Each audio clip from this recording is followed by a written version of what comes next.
Hi, Kim from StampingImperfection.com. Welcome to my craft room. I want to share another project that I'm making as a gift for my son.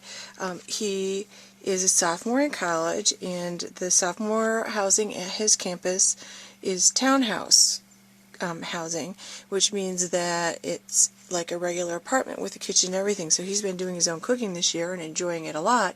But I did find out from his roommate that he's making a lot of chicken patties, a lot of spaghetti, and a lot of scrambled eggs. So I'm going to give him some recipe cards with his favorite recipes on them.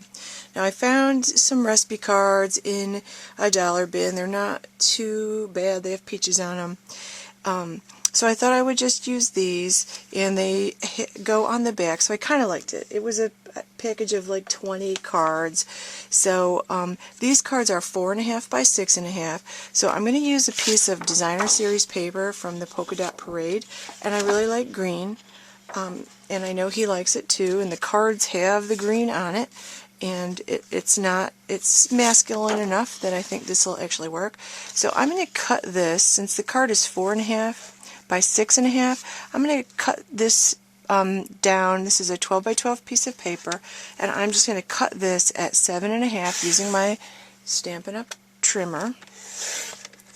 Okay, so I have a 7.5 by 12-inch piece of paper.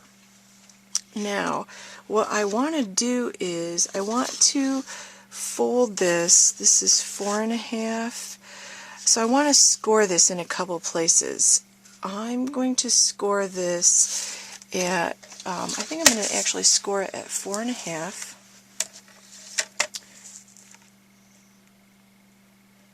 I'm going to score it at 4.5, and then I'm going to score it at 4 3/4.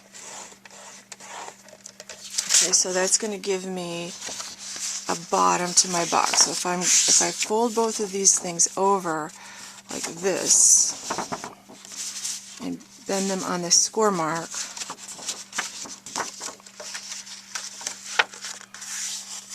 like that, it's going to give me a little bottom.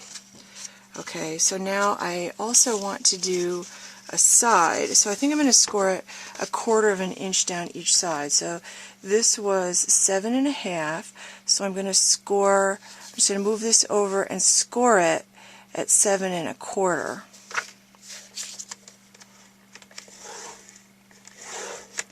And then I'm going to go ahead and move it over and score it at 7. I'm going to do the same thing on the other side. I'll flip it over. So on the top part, I'm actually going to remove this at that second score mark that I made. And that was at 7.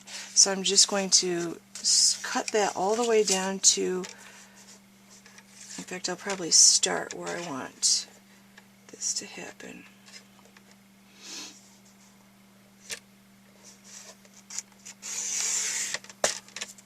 So I'm just going to cut that part off. I'm going to do the same thing to the other side, just like that.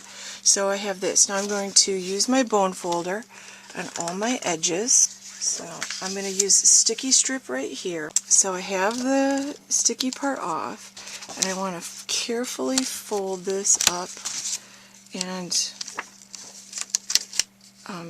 seal it to the edge.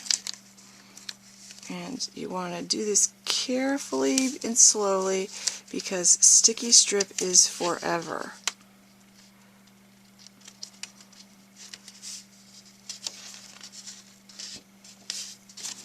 Okay, I'm going to do the same thing to this side.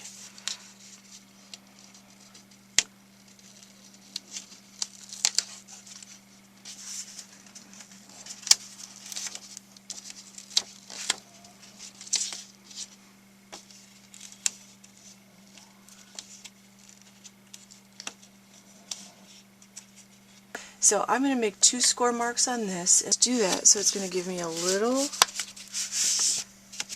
bit of a ledge along the top here. Now that would be easier if you did it before. Now I don't want to make this too fancy, but I would like to do a little stamping. Okay, so I'm ready to add my final touches, and what I've decided to do is just to take a piece of crumb cake that I made 1/4 of an inch wide by the width of this card, which I believe was about 7 inches once we cut. It was 7.5, and I think I cut 1/4 of an inch. Maybe I cut a little bit more than that off, but it's just cut the length of the card. And I'm going to lay this down along the edge, and I put sticky strip on the back. Now I've also taken another piece of crumb cake, and I'm using the morning cup set, and I decided to use the coffee percolator, and I am using the mug with the heart, and I am using the sentiment, "A morning without coffee is like sleep," because that's his sense of humor. And the thing I love about clear stamps is that you can, I line them up on my paper, and then I just laid them down on my paper the way I wanted them, and then I put the clear block on top, and then I stamped them all at one time with early espresso. So I did that all at once, and then I cut it out with the window frames collection, and I cut the next size up in chocolate chip. I'm going to attach these with Stampin' Dimensionals. Okay, so with Stampin' Dimensionals, I'm going to attach this to the other side, and then I'm going to use sticky strip.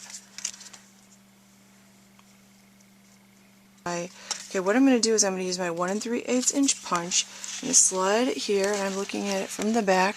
I'm going to cut out about a half. Okay, so I have a little notch, just like that. When he slides the cards in, like that, he can reach the cards. And he's got the Velcro there that'll keep it attached, and I'll fill out those things. So it isn't very colorful, but it is just a little touch of home. I am going to give it one little piece of color. I think every mother will agree that it needs it. That heart needs to be red. Use the brush side. That heart just has to be red. It's the one little mom touch I'll put on there. So I don't think that's too feminine. Just a little touch from home. So some homemade recipes that he can make himself. Thanks for watching. Please stop by my blog at stampingimperfection.com to get more ideas, tips, tricks, tutorials. And also sign up for my mailing list while you're there. I send out newsletters with project tutorials exclusive for my mailing list subscribers. So thanks for watching.